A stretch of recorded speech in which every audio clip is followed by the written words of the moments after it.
오늘은 33과입니다. 신앙고백과 성도의 삶인데요.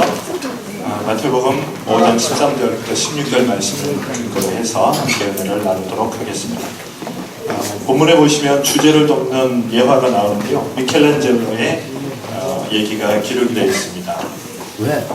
그 성당 안에 그림을 너무 열심히 그려서 그 친구가 대충 그려라 했을 때 미켈란젤로의 말이 이 그림에 대해서 가장 잘 아는 게 누구겠느냐 라는 얘기를 하죠. 역시 그린 사람이 제일 많이 알고요. 또 미켈란젤로가 이제 은혜롭게 하나님이 아시니까 내가 최선을 다한다라고 했는데요. 오늘 이 돕는 여호와에서 핵심적인 그 내용은 내 믿음이나 또 내 자신에 대해서 내 문제에 대해서는 내가 제일 잘 알게 된다라고 하는 것이죠. 그래서 우리들의 신앙 고백이나 우리들의 삶에 대하여서 누가 제일 잘 압니까? 우리가 제일 잘 알고 있습니다. 그래서 우리의 삶을 돌아보면서 우리 신앙 고백과 우리 어떤 성도로서의 삶을 제대로 한번 돌아보자 라고 하는 그런 예화가 되겠습니다. 주제 이해를 위한 토론인데요. 사도신경의 12조항과 나의 신앙 동일한가 이런 질문이 있어요. 사도신경의 12조항이 제가 쭉 적어 드렸는데요.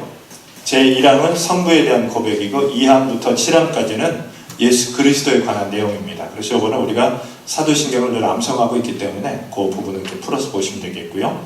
8항은 성령, 9항은 교회, 10항은 죄 사함에 대하여, 11항은 몸이 다시 사는 부활에 대해서, 12항은 영생에 대해서 이렇게 기록이 되어 있습니다. 그래서 그 교재에 12항이라고 하는데요. 12항이 뭔지 몰라서 헤매시면 안 될 것 같아서 정리를 해드렸으니까요. 이 12항은 그렇게 참고하시면 될 것 같습니다.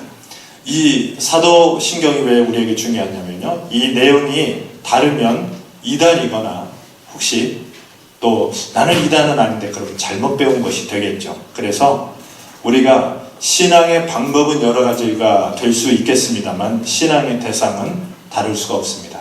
이 신앙의 대상이 다르면 이단이잖아요. 그래서 우리의 신앙의 대상은 분명하다라고 하는 것을 짚고 넘어가시면 되겠습니다. 서론입니다.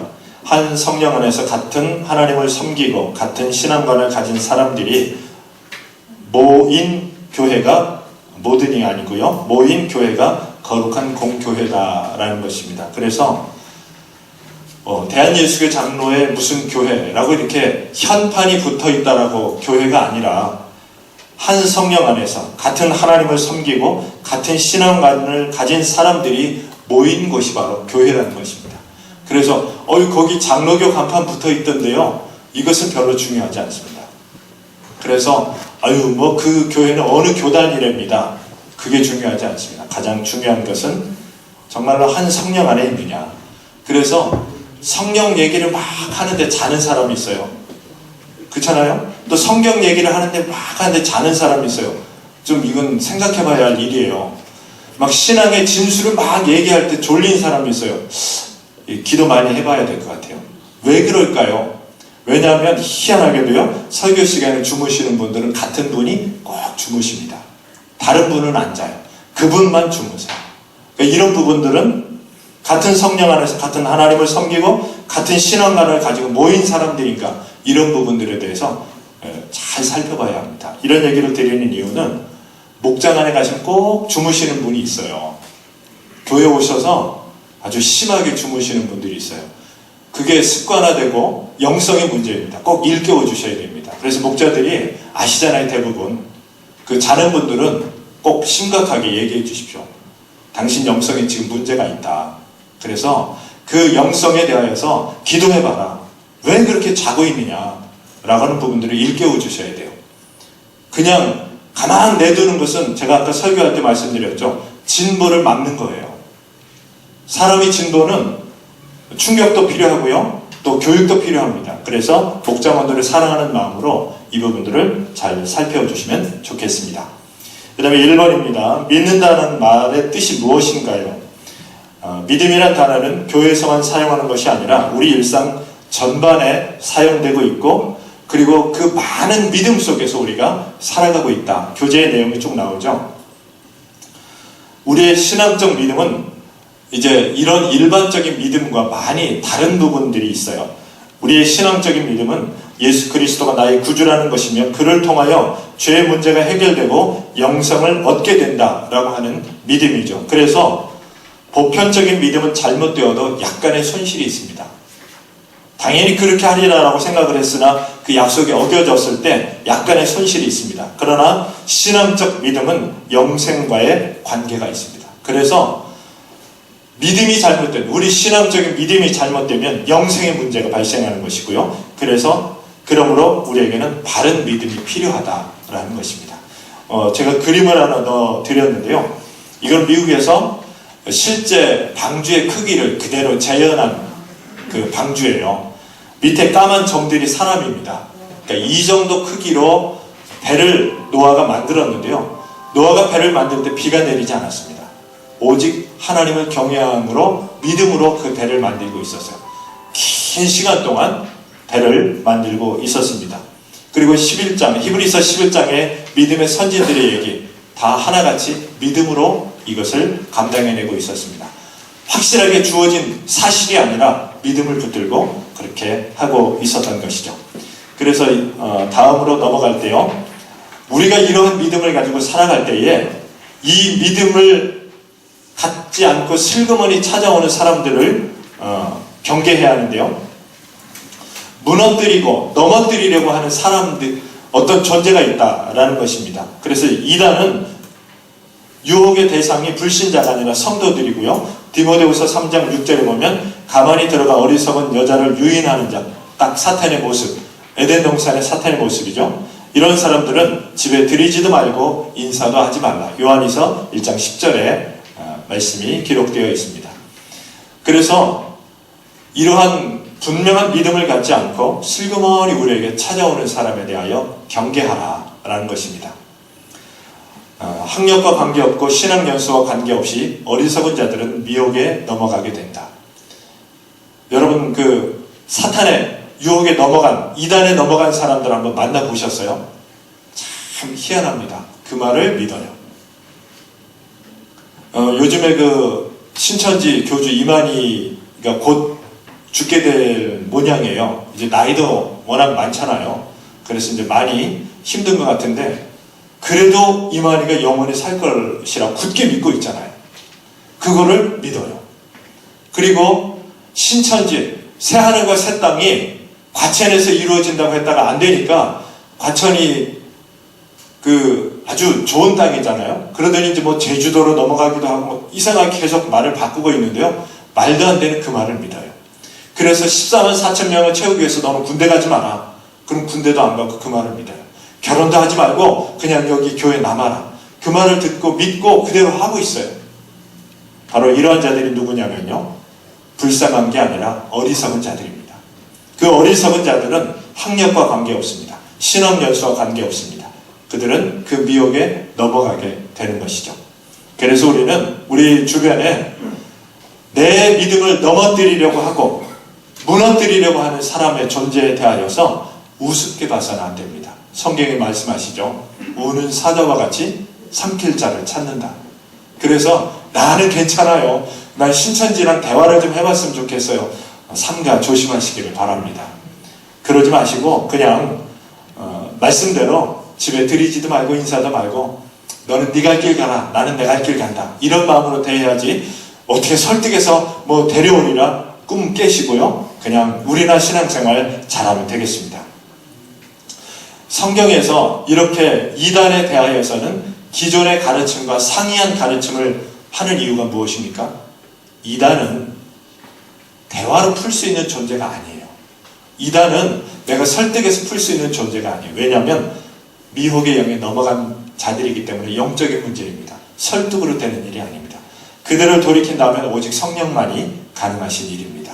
그래서 이것은 하나님께 맡겨놓으시고 우리는 우리 할 일을 제대로 해야 하겠습니다. 그래서 우리 할 일이 뭐냐면 우리의 믿음의 삶을 통해 우리의 믿음은 삶을 통해 증명되어야 합니다. 교회는 사회단체가 아니라 신앙 공동체입니다. 그래서 세상의 빛과 소금으로 우리를 세우셨습니다. 녹아지고 없어져야 제 기능을 발휘하게 됩니다. 남기려 하지 말고 사라져야 합니다. 자꾸 뭘 남기려고 합니다. 우리는 사라져야 합니다. 제가 말씀 준비하다가 가만 생각해 보니까요, 세례 요한이 어떠했습니까?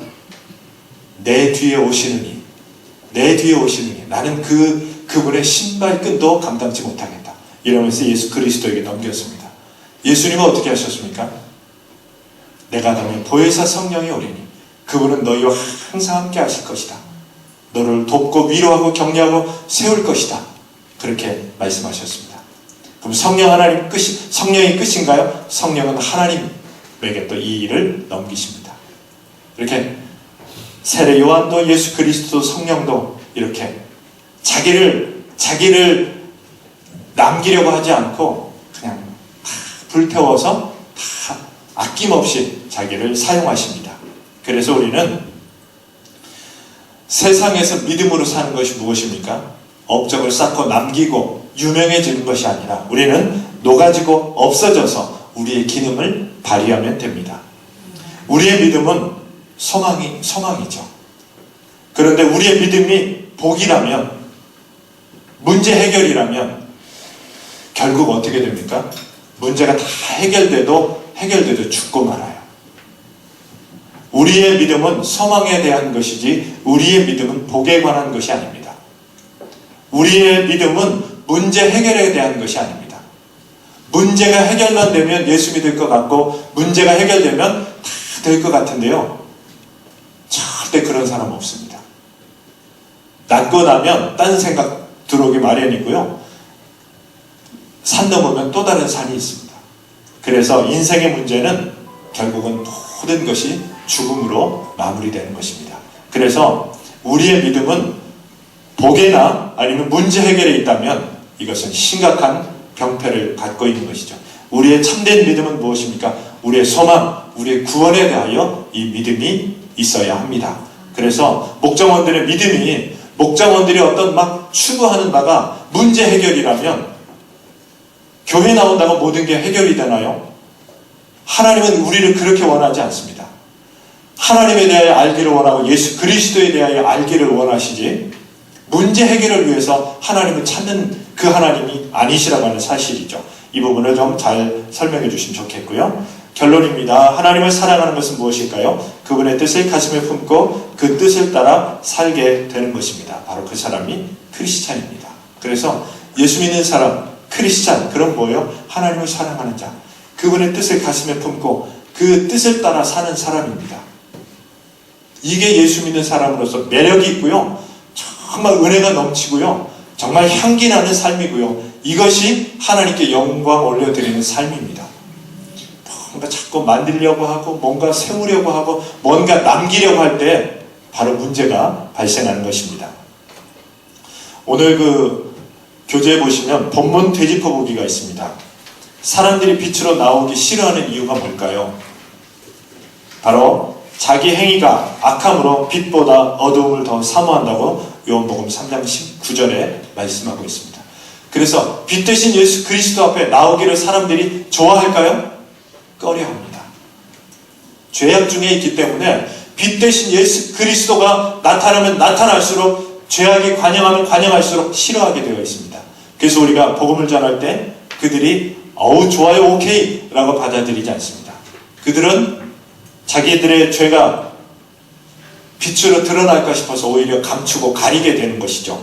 그래서 사람들이 왜 이렇게 예수를 안 믿을까요? 죄악 때문입니다. 사람들이 왜 빛으로 안 나올까요? 왜 교회로 나오지 않을까요? 바로 자기 행위가 악함으로 빛보다 어두움을 더 사모하는 것입니다. 적용해 보기가 있는데요, 죄의 문제를 해결하고 예수 안에 있는 생명의 성령의 법이 죄와 사망의 법에서 해방하였고 이제 생명의 부활로 산다 라고 제가 적어드렸고요. 그 다음에 영생을 소망하며 삽시다. 이것은 믿음으로 주어지는 것인데요, 이 부분을 소망하며 살자 이렇게 해서 오늘 전체적인 공과를 한번 살펴드렸는데요, 이제 사도신경이 마무리됩니다. 사도신경이 다 끝나고 다음 주부터는 주기도문이 시작되는데요, 우리가 사도신경을 고백할 때마다 이러한 빛과 소금으로서 이 땅에서 삶으로서 하나님 앞에 영광 돌려드리고 또 내게 주신 사명을 잘 감당하자는 그런 마음으로 인도해 주시면 되겠습니다. 담임 목사님께서 간곡하게 이렇게 부탁을 하셨습니다. 오늘 목장목과 잘 좀 진행을 해 주셨으면 좋겠고, 또 목사님께서 휴가 중이신데 새벽에 오셔서 월상 예배 하고 이렇게 가셨습니다. 그래서 목사님 위해서도 많이 기도해 주시고요. 또 각 목장들이 돌아가셔도 열심히 예배하고 하나님 앞에 영광을 드리는 그런 목장들이 될 수 있도록 이렇게 힘써 주시면 감사하겠습니다. 예, 제가 기도하고 마치겠습니다. 걸어가신 하나님, 우리에게 귀한 목자의 직분을 주셨사오니 이 직분 잘 감당하게 하여 주옵소서. 오직 주의 말씀으로 양육하게 하여 주옵시고, 주의 말씀이 역사되어서 정말 저들이 하나님을 사랑하고 하나님의 말씀을 가슴에 품어 그 말씀으로 사는 우리 모든 믿음의 권속들 되게 하여 주옵소서. 예수님 이름으로 기도하옵나이다. 아멘. 예, 수고하셨습니다.